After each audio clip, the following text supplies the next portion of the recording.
Nurjaz is a girl from Syria.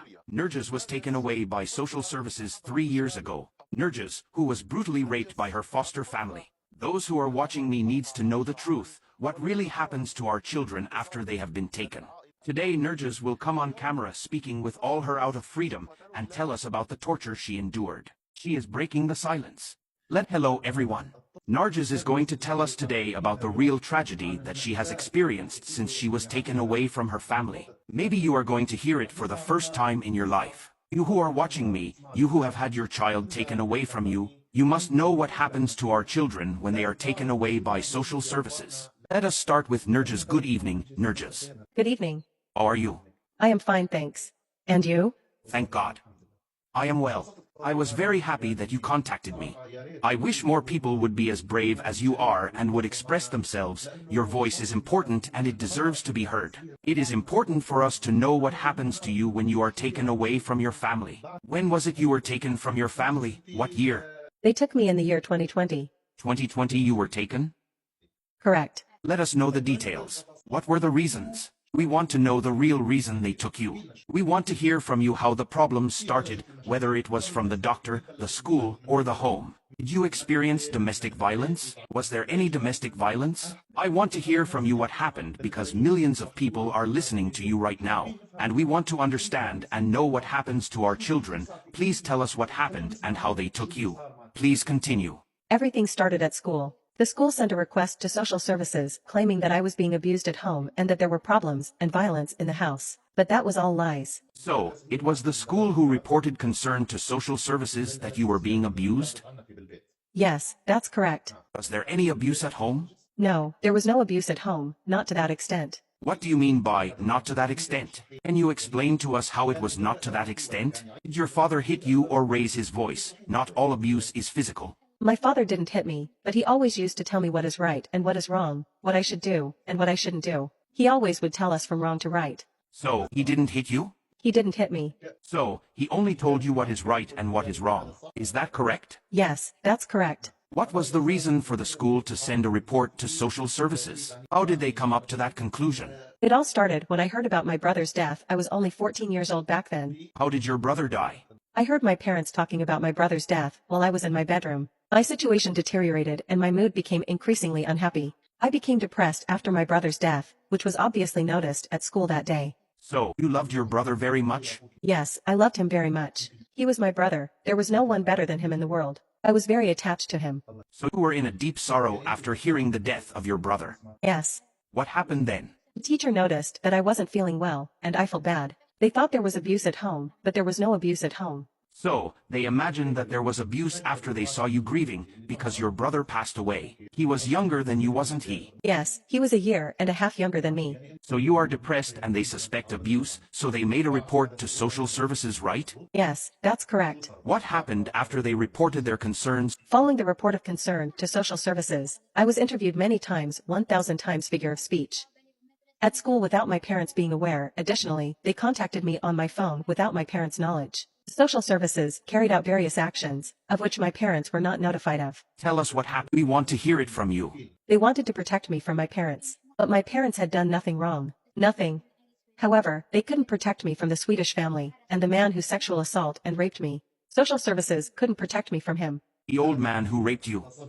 Yes. How old was he? He was 58 years old. He was 58-year-old. And how old were you at that time that he raped you? I was between 15 or 14 years old. Before we move on to this stage, Nurjaz, you shocked me. When social services were contacting you, you didn't inform your parents that social services were communicating with you while you were at school. I didn't want to tell them because I was afraid that they would take my sisters and parents away. I was afraid of social services. They really scared me. Where were you when you were taken? Where were you when you were taken? They took me from school. Without the knowledge of your parents? Without notifying them? On April 20th at 3 p.m., social services removed me from school. The teacher lied and made up stories. She warned me that something terrible would happen to me. What did the teacher say? The teacher told me to go for a walk, that I shouldn't be in class because my condition. She said, "Let's go for a walk." As we were walking, a car came into view. I told her I wished to return home, to my parents, my mother and father. She said, "You cannot go back. It is forbidden." I inquired for the reason. The teacher answered, "You'll discover the reason if you go with the police." I was filled with fear. I ran back to school. but the car caught up with me and took me to the police station. You were 14 years old at that time. Correct. It is true that they took you to the social service without sending any notification to your father. And your family was waiting for you at home, oblivious to what was occurring. The social services claimed that your parents were abusing you, but for a fact your brother's death made you depressed, and they took you from school and put you with a 58-year-old man. Yes. Did he live alone? No, he was with his wife. How were you treated the first time in his house? How did you feel? Did you feel like my father or my family when you were there? First, I felt they were strangers to me. I did not know them and they did not know me. They were not like my brother or father. I was scared that day. You were very afraid when he started harassing you. When did you feel this person started leaning and sexual assault you? It started after a week. How did it start? Can you explain this situation? How did you cope during this time? What did you do after you got raped? Please tell us. I was very afraid when he started to sexually assault me. I couldn't move. I froze. I was frozen in fear. I wanted to scream, but I couldn't. I wanted to speak, but I couldn't. I couldn't do anything. I wanted to call the police, but I didn't have a mobile or anything else. The social services forbid me to have one. So he started sexually assaulting me, touching me all over my body. We'll make sure you get your voice heard. We don't let our daughters and children be victimized for this kind of thing. One week he started harassing you, but where was his wife? Have you thought about talking to his wife? That her husband is doing this to you? I tried to talk to her, but she did not believe me. So every time she goes he starts harassing you? Yes, that's correct. What happened next? Don't cry. Your tears are precious. You are with us now. Have faith in me. We're fighting the world together, and we will make sure that your voice is heard, no matter what challenges we face. No country has encountered such a situation before. What happened after a week? Every day I got more and more scared, because he didn't want to stop raping me. So I started cutting my body and hands, and hurting myself. I didn't eat. The foster home became very scared of the situation. Did you think about telling his wife about what he did to you?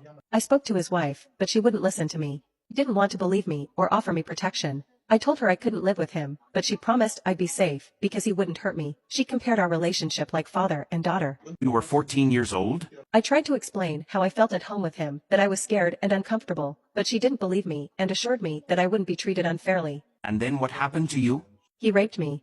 When is this? After a few weeks, he raped me and did many things with me. I started screaming. I couldn't talk to the police, nor was I able to do anything at all, because social service never allowed me to have a mobile phone with me. When he did this to you, where was his wife? His wife was outside the house. When he was doing this to you, his wife was outside? Yes. After the rape, did you report the rape to the social services or to the perpetrator's wife? And what was your reaction in this situation? What did you do? The social service did not come and did not visit me at all. For 3 months, they stopped talking to me. So I did not speak to them, so they never saw me, and his wife did not believe me. Show me your hands. I beg you.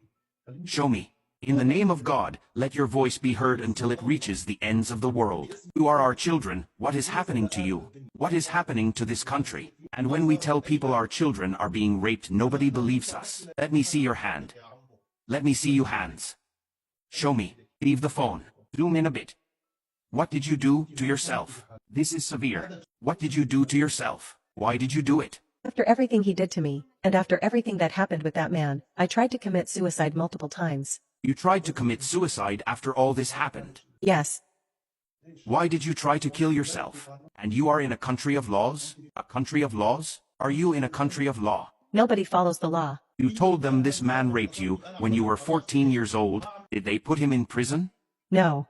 What did they do with him then? No, they did not put him in prison. What are they playing at? I don't know. The social service wanted to protect me from my family, who did nothing wrong, but they did not want to protect me from a predator. I mean, yes, it is true. Did your father know that you had been raped while living with your foster family and that the perpetrator was an older man? Social services didn't tell my father. Okay, what happened? Did you move out of the house? How long did you stay with the foster family? 5 months. When did you speak to the social services? You took out your anger and injured your hands. When did they come and collect you? After 4.5 months, they moved me to another foster family, and I spoke to them about what happened. Did he continue to rape children? And the child Nurjas disappeared after she came out with an Arabic voice saying, "Your children are in danger." I really don't want my parents to know. Your children are being raped. Today, Nurjas has disappeared. We do not know if she will come back or not, but she wants to tell the world with her voice that she was wrongfully taken and silenced. Wake up people and Arabs, your children are in danger and we hope to see Nerjas again so we can continue the conversation.